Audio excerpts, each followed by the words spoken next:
Dear students, आज हम continue करेंगे अपने पिछले टॉपिक को जो था प्रिपरेशन ऑफ कोलाइडल सॉल्यूशन। तो कोलाइडल सॉल्यूशंस कैसे बनाए जाते हैं, इसके लिए हमने आपको दो मेथड्स बताए थे। एक होते हैं डिस्पर्शन मेथड्स और एक होते हैं कंडेंसेशन मेथड।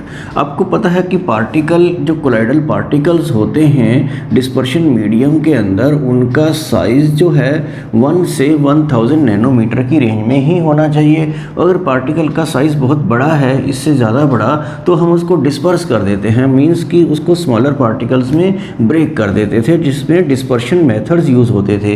तो डिस्पर्शन मेथड्स में जैसे आपने सबसे पहले मैकेनिकल डिसइंटीग्रेशन किया था और सेकंड नंबर पे था इलेक्ट्रो डिसइंटीग्रेशन जो ब्रैडिक आर्क मेथड था, और थर्ड नंबर पे पेप्टाइजेशन किया था। तो ये मेथड्स थे डिस्पर्शन मेथड। आज हमें करने हैं कंडेंसेशन मेथड्स, जिसमें स्मॉलर पार्टिकल्स को क्लोज लाया जाता है ताकि वो इस रेंज में आ जाएं। तो कंडेंसेशन मेथड्स में केमिकल मेथड्स भी होते हैं और फिजिकल मेथड भी होते हैं। तो अभी मैं केमिकल मेथड आपको बताऊंगा। तो केमिकल मेथड्स में सिंपल 4 रिएक्शंस हैं, तो मींस कि वो 4 मेथड्स होंगे जिनको हम देखते हैं। तो सबसे पहला मेथड इस कैटेगरी में केमिकल रिएक्शन टाइप का जो मेथड होगा वो है बाय डबल डिकम्पोजिशन। तो डबल डिकम्पोजिशन से भी हम किसी का कोलाइडल सॉल्यूशन बना सकते हैं। तो इसमें मैं आपको कोई एग्जांपल दे देता हूँ। सपोज आपको आर्सेनियस सल्फाइड AS2S3 का वाटर में कोलाइडल सॉल्यूशन बनाना है, तो आप क्या ले सकते हैं रिएक्टेंट, आर्सेनिक ये ऑक्साइड ले सकते हैं। उसके सॉल्यूशन में हाइड्रोजन ये H2S गैस जो है हाइड्रोजन सल्फाइड अगर आप पास करते हैं तो arsenious sulphide plus hydrogen oxide means water इस तरीके से बन जाता है। तो ये एक बहुत ही सिंपल रिएक्शन है, लेकिन आपको यहाँ पर इसको बैलेंस करके लिखना है। तो आप यहाँ देख रहे हैं कि यहाँ पे सल्फर 3 है, तो हम यहाँ पर 3 कर देते हैं, और 3 ये H2 है तो यहाँ पर इस तरीके से हो जाएगा, और 3 ऑक्सीजन तो यहाँ पर हैं ही। तो ये आर्सेनियस सल्फाइड का कोलाइडल सॉल्यूशन बनाने के लिए हम ये डबल डिकम्पोजिशन मींस इसको भी ब्रेक करना है, इसको भी ब्रेक करना है। तो ये रिएक्शन आप इसमें नोट कर सकते हैं।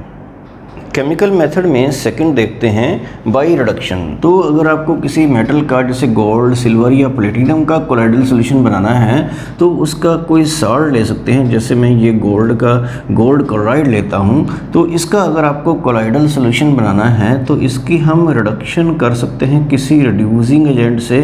जैसे ये स्टेनस क्लोराइड होता है, तो इससे गोल्ड का कोलाइडल सॉल्यूशन बन जाता है इस टाइप से, और SnCl2 जो है SnCl4 में कन्वर्ट हो जाता है। इस टाइप से ये रिएक्शन होती है। तो इसमें रिडक्शन कैसे हो रही है ये भी आपको समझना है, लेकिन उससे पहले इस रिएक्शन को बैलेंस कर लेते हैं। तो बैलेंस करने के लिए आप यहाँ पे ध्यान रखें कि ये जो यहाँ पर क्लोरीन 3 है इसमें 2 है, तो 3 को 2 से और 2 को 3 से मल्टीप्लाई कर दें तो 6 यहाँ पे और 6 यहाँ पर, तो 12 क्लोरीन हो जाती है। तो इसका मतलब है कि यहाँ पर हम 3 करेंगे तो 12 हो जाएंगी। तो इस तरीके से यहाँ पर ये रिएक्शन जो है, अगर हम यहाँ पर 2 लगा देते हैं तो ये रिएक्शन बैलेंस हो जाती है। तो बस आपको ये समझना है कि ये रिडक्शन किस तरीके से है। और AuCl3 में जो गोल्ड का ये क्लोराइड है, तो यहाँ पर गोल्ड की ऑक्सीडेशन स्टेट आप देख रहे हैं कि +3 है और यहाँ पर 0 है। जब किसी की ऑक्सीडेशन स्टेट डिक्रीज होती है तो वो रिडक्शन ही होती है, तो इसलिए ये प्रोसेस जो है वो रिडक्शन है। और यहाँ पर ये जो रिड्यूसिंग एजेंट हमने SnCl2 लिया है, यहाँ पर इसकी ऑक्सीडेशन स्टेट +2 है और यहाँ पर क्या हो रही है +4 हो रही है। तो +2 से +4 जब ऑक्सीडेशन स्टेट इंक्रीज होती है तो वो ऑक्सीडेशन होती है, और जिसकी ऑक्सीडेशन होती है वो एक रिड्यूसिंग एजेंट होता है। तो इस पर्टिकुलर रिड्यूसिंग एजेंट को यूज़ करके हम गोल्ड क्लोराइड से गोल्ड का कोलाइडल सॉल्यूशन बना लेते हैं। तो ये थी रिडक्शन की प्रोसेस। तो आगे देख लेते हैं बाय ऑक्सीडेशन। तो ऑक्सीडेशन में मैं आपको कोई जैसे सल्फ़र का कोलाइडल सॉल्यूशन बनाना है तो उसमें कोई ऑक्सीडाइजिंग एजेंट जैसे कि ब्रोमीन वाटर ले सकते हैं और उसमें H2S गैस पास करें तो सल्फ़र का कोलाइडल सॉल्यूशन जो है बन सकता है वाटर में, क्योंकि ये ब्रोमीन वाटर में ही आप H2S गैस पास करेंगे और 2HBr जो है यहाँ पर ऐसे निकल जाएगा। तो ये रिएक्शन बैलेंस है। तो यहाँ पर ऑक्सीडेशन किसकी हुई है वो देख सकते हैं क्योंकि H2S से हम S बना रहे हैं, और यहाँ पर सल्फ़र का ऑक्सीडेशन स्टेट क्या है -2, ये +1 में ऑक्सीडेशन स्टेट निकालना आपको आता ही होगा, और यहाँ पर ये न्यूट्रल एटम है तो ये इसकी ऑक्सीडेशन स्टेट यहाँ पे हुई 0। तो -2 से 0 तक क्या हो रही है, ऑक्सीडेशन स्टेट इंक्रीज़ हो रही है। तो ऑक्सीडेशन स्टेट जब इंक्रीज़ होती है तो वो ऑक्सीडेशन ही होती है, और ब्रोमीन एक ऑक्सीडाइजिंग एजेंट है। तो एग्ज़ाम में यहाँ पर किसी में भी आपको रिएक्शन लिखते वक्त ऑक्सीडेशन स्टेट को मेंशन नहीं करना है। तो ये था मेथड ऑक्सीडेशन का। केमिकल मेथड में 4th नंबर पर देख लेते हैं bye hydrolysis. Hydrolysis means water से रिएक्ट करा के आप किसी का कोलाइडल सॉल्यूशन कैसे बना सकते हैं। सपोज आपको फेरिक हाइड्रोक्साइड का कोलाइडल सॉल्यूशन बनाना है वाटर में, तो बॉइलिंग वाटर में फेरिक क्लोराइड को आप ऐड कर दीजिए इस तरह से वाटर लेकर, तो ये रिएक्शन जो है बैलेंस हो जाएगी और यहाँ पर HCl निकलेगा। तो यहाँ पर ये 3 से आप इसको बैलेंस कर सकते हैं और 3 HCl हो जाएगा। अगर ये आपको समझ नहीं आया है तो वाटर को मैं HOH लिख देता हूँ। तो यहाँ पर 3OH है आयरन के साथ, तो ये यहाँ पे लगा दिया, तो ये फेरिक हाइड्रोक्साइड का कोलाइडल सॉल्यूशन इस तरह से बनेगा, और 3H और 3Cl यहाँ पर निकल जाएंगे। तो ये जस्ट आपको समझाने के लिए किया था, आपको लिखना तो इसको H2O ही है। और इसी तरह से अगर आपको अल्मोनियम क्लोराइड से अगर आप कोलाइडल सॉल्यूशन बनाएंगे तो वो किसका बनेगा, अल्मोनियम हाइड्रोक्साइड का, तो उसको बॉइलिंग वाटर में ऐड कर सकते हैं। तो इसी तरह से ये रिएक्शन भी बैलेंस हो जाएगी और अल्मोनियम हाइड्रोक्साइड प्लस 3HCl बन जाएगा। तो केमिकल मेथड्स में ये मैंने 4 एग्जांपल आपको दिए हैं और ये सभी रिएक्शंस आपको नोट कर लेनी है। सेकंड नंबर पर देख लेते हैं फिज़िकल मेथड्स। तो फिज़िकल मेथड में जैसे फर्स्ट है बाय एक्सचेंज ऑफ सॉल्वेंट्स। तो इसमें मैं कोई एग्जांपल आपको दे देता हूँ, जैसे सल्फ़र एंड फास्फोरस। तो ये वाटर में मिक्स नहीं होते हैं, तो इस तरह से इनका वाटर में कोलाइडल सॉल्यूशन डायरेक्टली अगर आप बनाने की कोशिश करें तो नहीं बन पाएगा, क्योंकि वो उसमें मिक्स नहीं हो पाते। लेकिन अल्कोहलिक सॉल्वेंट है जिसमें इनकी सोलिबिलिटी काफ़ी हद तक ठीक ठाक है, तो अल्कोहलिक सॉल्यूशन बना के इनका फिर उसको वाटर में स्लोली ऐड किया जाए, तो उस तरह से इनका कोलाइडल सॉल्यूशन वाटर में बन सकता है। तो इसको एक्सचेंज ऑफ सॉल्वेंट्स बोलते हैं कि पहले हमने सॉल्वेंट स्लाइटली अल्कोहल लिया, फिर उसको बाद में उस सॉल्यूशन को ही वाटर में ऐड कर दिया। तो इस तरह से आप सेकंड मेथड देख लीजिए, by passing vapours of a substance into solvent. तो अगर इस तरह से मिक्स नहीं होता तो उसके वेपर फॉर्म में मींस गैसियस स्टेट में उसको किसी सॉल्वेंट में मिक्स करिए। जैसे कि हम वाटर ले लेते हैं, कोल्ड वाटर लेंगे, इसमें बहुत ठंडा पानी, और उसमें वेपर जैसे मरकरी के या सल्फ़र के पास करते हैं, तो वो कोल्ड वाटर में जाकर वो कंडेंस हो जाते हैं और इस तरह से भी कोलाइडल सॉल्यूशन बनाना पॉसिबल होता है। और थर्ड पॉइंट देखते हैं बाय एक्सेसिव कूलिंग। अगर आपको आइस का कोलाइडल सॉल्यूशन ईथर में बनाना है, तो ईथर में आप आइस नहीं डाल सकते, वाटर डाल सकते हैं। तो वाटर के साथ मिक्स करके उसको एक्सेसिव कूलिंग मींस उसका फ्रीजिंग कर देंगे, तो वो वाटर मॉलिक्यूल आइस में कन्वर्ट हो जाएंगे और इस तरह से ईथर के अंदर आइस का कोलाइडल सॉल्यूशन बन जाएगा।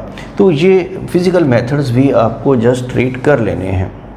नेक्स्ट टॉपिक है purification of colloidal solution.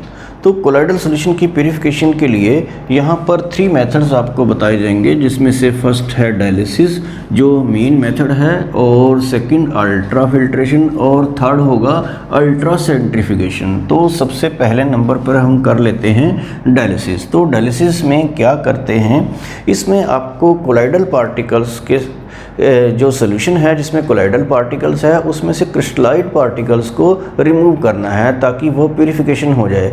क्रिस्टलाइड particles वो हैं जो स्मॉलर आयंस हैं, जैसे सोडियम पॉजिटिव आयन या कोई नेगेटिव क्लोराइड आयन या कोई और। तो इसको हम कैसे करेंगे, किसी मेम्ब्रेन की हेल्प से हम ऐसा कर सकते हैं। तो हम क्या करेंगे, एक मेम्ब्रेन का ऐसे एक बैग लेंगे, जैसे सेलोफेन शीट होती है या पार्कमेंट पेपर, इसमें हम कोलाइडल सॉल्यूशन लेंगे जिसमें कोलाइडल पार्टिकल तो होंगे ही, लेकिन उसमें स्मॉलर आयंस जैसे कटायन अनायन जो हैं उनकी इम्प्योरिटीज़ होंगी, तो उनको हमें रिमूव करना है। तो इस बैग को हम इस तरह से यहाँ से किसी चीज़ से हैंग कर सकते हैं और इसको वाटर के टब में ऐसे इमर्स करेंगे, बीच में डाल देंगे, और यहाँ पर आप देखेंगे कि वाटर जो है नीचे से आ रहा है और ऊपर से जा रहा है यहाँ से। तो इससे क्या फ़ायदा होगा, इससे ये होगा कि वाटर का लेवल जो है यहाँ तक एटलीस्ट वो भरा ही रहेगा। तो वाटर मॉलिक्यूल इसके बीच में से भी पास हो सकते हैं। ये एक मेम्ब्रेन की शीट है और इसका बेसिक प्रिंसिपल यही है कि जो स्मॉलर पार्टिकल्स हैं वो इस मेम्ब्रेन में से पास हो सकते हैं जो क्रिस्टलाइड्स के हैं, और जो कोलाइडल पार्टिकल्स हैं जो बिग साइज़ के हैं जिनका साइज 1 से 1000 नैनोमीटर के बीच में है वो इस मेम्ब्रेन से पास नहीं हो सकते। तो इसी प्रिंसिपल को यूज़ करते हुए हम डायलिसिस करेंगे।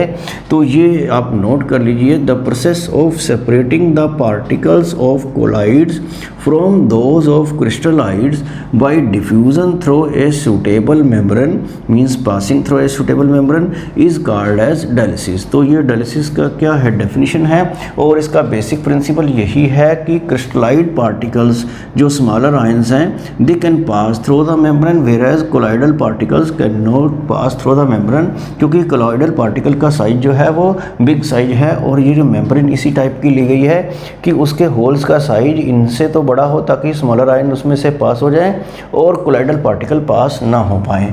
तो इस तरह से जब इसमें से वाटर इसमें इमर्स होता रहेगा, इसमें डालते रहेंगे और वाटर के साथ साथ ये स्मॉलर आयंस जो हैं जैसे Na positive ion, Cl negative ion या और कोई भी आयन है वो यहाँ से डिफ्यूज़ होकर इस मेम्ब्रेन को क्रॉस करके वाटर के थ्रू यहाँ से फ्लो होके बाहर चले जाएंगे और ये कोलाइडल पार्टिकल्स ही इसमें रहेंगे और कोई दूसरे पार्टिकल्स नहीं रहेंगे जो कोलाइडल पार्टिकल से स्मॉलर साइज के हैं। तो इस प्रोसेस को डायलिसिस बोलते हैं। तो यहाँ पे आपको ये नोट करना है कि ये आयंस हो सकता है यहाँ से डिफ्यूज़ ना हो पाए क्विकली, तो हम यहाँ पर क्या करते हैं, 2 इलेक्ट्रोड्स लगा देते हैं। इस तरह से इसमें इलेक्ट्रिसिटी सप्लाई कर देंगे और ये पॉजिटिव और नेगेटिव जो है, पॉजिटिव एनोड होता है और नेगेटिव क्या होता है, कैथोड। तो जो पॉजिटिव आयन है वो इधर नेगेटिव इलेक्ट्रोड की तरफ और जो नेगेटिव आयन है वो पॉजिटिव इलेक्ट्रोड की तरफ। तो इलेक्ट्रिसिटी पास करने से वो कैटायन आयन जो है बहुत जल्दी इसमें से रिमूव हो जाते हैं। तो इस प्रोसेस को विदाउट इलेक्ट्रिसिटी पास करें तो सिंपली डायलिसिस बोलते हैं। अगर इलेक्ट्रिसिटी की हेल्प से इसको कैरी आउट करते हैं तो इसको बोलते हैं इलेक्ट्रोडायलिसिस, जिससे प्रोसेस जो है फास्ट हो जाती है। और इस ऑपरेटर्स को डायलाइज़र बोलते हैं। ये भी आपको नोट करना है और साथ में ये भी याद रखना है कि जो किडनी है ह्यूमन बॉडी में वो उसका फंक्शन डायलिसिस ही होता है और वो ब्लड जो हमारा कोलाइडल नेचर का होता है उसकी प्यूरिफिकेशन के लिए उसको यूज़ करते हैं। तो इस तरह से डायलिसिस का प्रोसेस आपको समझ लेना है। कोलाइडल सॉल्यूशन की प्यूरिफिकेशन के लिए सेकंड मेथड देखते हैं, अल्ट्रा फिल्ट्रेशन। तो अल्ट्रा फिल्ट्रेशन क्या होती है, कुछ स्पेशल फ़िल्टर पेपर्स होते हैं जिनको ग्रेडेड फ़िल्टर पेपर्स बोलते हैं, जिनका कोई ग्रेड होता है, मींस कि उसके ग्रेड से उसके नंबर से पता चल जाता है कि उसमें से कितने साइज़ के पार्टिकल पास आउट हो सकते हैं। तो इसको भी यूज़ कर सकते हैं जो मेम्ब्रेन की जगह पर, या कोई पार्कमेंट पेपर जैसे हम उसमें यूज़ करते थे डायलिसिस में, या सेलोफिन, उसकी जगह पर हम क्या कर सकते हैं, कुछ ग्रेडेड फ़िल्टर पेपर यूज़ कर सकते हैं। तो इसमें से जो कोलाइडल पार्टिकल्स हैं वो इन फिल्टर पेपर में से पास नहीं होते हैं, लेकिन जो इलेक्ट्रोलाइट्स पार्टिकल्स होते हैं, इलेक्ट्रोलाइट्स जो आयंस होते हैं वो इसमें से इजीली पास आउट हो सकते हैं। तो इस तरह से फिल्टर पेपर्स को, स्पेशल फिल्टर पेपर्स को यूज़ करके हम ये कोलाइडल सॉल्यूशन की प्यूरिफिकेशन कर सकते हैं और इसको बोलते हैं अल्ट्रा फिल्ट्रेशन। तो इसी तरह से हम थर्ड मेथड देख लेते हैं, अल्ट्रा सेंट्रीफ्यूगेशन। तो सेंट्रीफ्यूगेशन का मीनिंग आपको पता होना चाहिए कि सेंट्रीफ्यूगेट कैसे करते हैं। तो ये एक अल्ट्रा सेंट्रीफ्यूगेशन एक मशीन होती है जिसमें हम कोलाइडल सॉल्यूशन को एक ट्यूब में लेते हैं इस टाइप से, और उसमें इस तरह से इसको बहुत हाई स्पीड पर रोटेट किया जाता है। तो उससे सेंट्रीफ्यूगेशन करने से कोलाइडल पार्टिकल जो हैं वो नीचे सेटल डाउन हो जाते हैं जब इसको ज़ोर ज़ोर से आप रोटेट करते हैं तो इस टाइप से। और यहाँ पर रहता है डिस्पर्शन मीडियम, और वो जो स्मॉलर आयंस होते हैं वो वाटर में क्योंकि सोल्यूबल होते हैं तो वो यहाँ पर ही रहते हैं। तो हम इसकी डिकंटेशन कर सकते हैं, मतलब स्लोली इस डिस्पर्शन मीडियम को यहाँ से हटाकर नया डिस्पर्शन मीडियम प्योर वाटर जैसे सपोज इसमें ऐड कर देते हैं। तो इस तरह से ये आयंस जो हैं वो रिमूव हो जाएंगे और कोलाइडल पार्टिकल्स को दोबारा इसके अंदर मिक्स कर सकते हैं। तो इस तरह की प्रोसेस को अल्ट्रा सेंट्रीफ्यूगेशन कहते हैं। तो ये मेथड से कोलाइडल सॉल्यूशन की प्यूरिफिकेशन के, इसमें से डायलिसिस को आपने बहुत अच्छे से समझ लेना है। नेक्स्ट टॉपिक है प्रॉपर्टीज़ ऑफ कोलाइडल सॉल्यूशन। तो कोलाइडल सॉल्यूशन की हम ये वाली प्रॉपर्टीज़ डिस्कस करने वाले हैं, जिसमें से फर्स्ट नंबर पर रहेंगी फिजिकल प्रॉपर्टीज़ और सेकंड होंगी कोलिगेटिव प्रॉपर्टीज़ जो आपने सॉल्यूशन वाले चैप्टर में भी पढ़ी हैं, और थर्ड नंबर पर है मैकेनिकल प्रॉपर्टीज़ जो पार्टिकल की मोशन से रिलेटेड होंगी, और फोर्थ नंबर पर होंगी ऑप्टिकल प्रॉपर्टी, ऑप्टिकल जो लाइट से रिलेटेड है, और फिफ्थ नंबर पर जो ज़्यादा इम्पोर्टेंट है वो हैं इलेक्ट्रिकल प्रॉपर्टीज़ जो इलेक्ट्रिसिटी का फ्लो इसमें से देखेंगे। तो ये सब प्रॉपर्टीज़ हम एक एक करके स्टडी करेंगे। तो अभी हम स्टडी कर रहे हैं ये फिज़िकल प्रॉपर्टीज़। तो फिज़िकल प्रॉपर्टीज़ में जस्ट उसके बारे में थोड़ा बहुत आपको डिस्कस करना है कि कोलाइडल सॉल्यूशन किस टाइप का होता है। तो फिज़िकल प्रॉपर्टीज़ में फर्स्ट पॉइंट है इनका हीट्रोजीनियस नेचर। तो आपको बताया गया था कि कोलाइडल सॉल्यूशन होमोजीनियस नहीं बल्कि हीट्रोजीनियस होते हैं। इसमें 2 डिफरेंट फेस होते हैं, जिसमें से एक को बोलते हैं डिस्पर्स फेस और दूसरे को बोलते हैं डिस्पर्शन मीडियम। डिस्पर्स फेस जैसे कि सॉल्यूट टाइप से, और डिस्पर्शन मीडियम जैसे सॉल्यूशन में सॉल्वेंट होता है जिसके अंदर पार्टिकल्स को डाला जाता है। तो इनकी नेचर हीट्रोजीनियस होती है, पार्टिकल्स कहीं कम कहीं ज़्यादा होते हैं और वो होमोजीनियस नहीं होते। और सेकंड पॉइंट इसमें से आप नोट कर लीजिए वो है स्टेबिलिटी। तो कोलाइडल सॉल्यूशन स्टेबल ही होते हैं, पार्टिकल ऐसे इजीली नीचे सेटल डाउन नहीं होते हैं, लेकिन आफ्टर लॉन्ग टाइम, बहुत ज़्यादा लंबे टाइम के बाद कुछ हैवियर पार्टिकल नीचे सेटल डाउन होना स्टार्ट हो जाते हैं, फिर भी कोलाइडल सॉल्यूशन ऑलमोस्ट स्टेबल ही होते हैं। और थर्ड पॉइंट है फिल्ट्रेबिलिटी। तो फिल्ट्रेबिलिटी क्या कहती है कि ये कोलाइडल सॉल्यूशन को किसी ऑर्डिनरी फिल्टर पेपर से फिल्टर करना पॉसिबल नहीं है, तो इसके लिए आप डायलिसिस प्रोसेस को यूज़ कर सकते हैं इनकी प्यूरिफिकेशन या सेपरेशन के लिए। और फोर्थ पॉइंट इसमें रहेगा विजिबिलिटी। तो ये जो कोलाइडल पार्टिकल्स होते हैं ये नेक्ड आई से या किसी ऑर्डिनरी माइक्रोस्कोप से विजिबल नहीं है। तो इस तरह से फिजिकल प्रॉपर्टीज़ में ये पॉइंट आपको नोट कर लेने हैं। सेकंड नंबर पर देखते हैं कोलिगेटिव प्रॉपर्टीज़। तो कोलिगेटिव प्रॉपर्टीज़ क्या जो होती हैं वो आपको पता है कि नंबर ऑफ पार्टिकल्स के डायरेक्टली प्रोपोर्शनल होती हैं, और मॉलिक्यूलर मास के क्या होती हैं, इन्वर्सली प्रोपोर्शनल होती हैं। क्योंकि कोलाइडल पार्टिकल्स थोड़ा हैवी पार्टिकल्स होते हैं, उनका मॉलिक्यूलर मास भी ज़्यादा होता है, तो इसलिए कोलिगेटिव प्रॉपर्टी जो हम ऑब्जर्व करेंगे कोलाइडल पार्टिकल के केस में उनका मैग्नीट्यूड बहुत ही कम रहेगा। तो इसलिए कोलिगेटिव प्रॉपर्टीज़ को कोलाइडल सॉल्यूशन में स्टडी करना काफ़ी डिफ़िकल्ट है।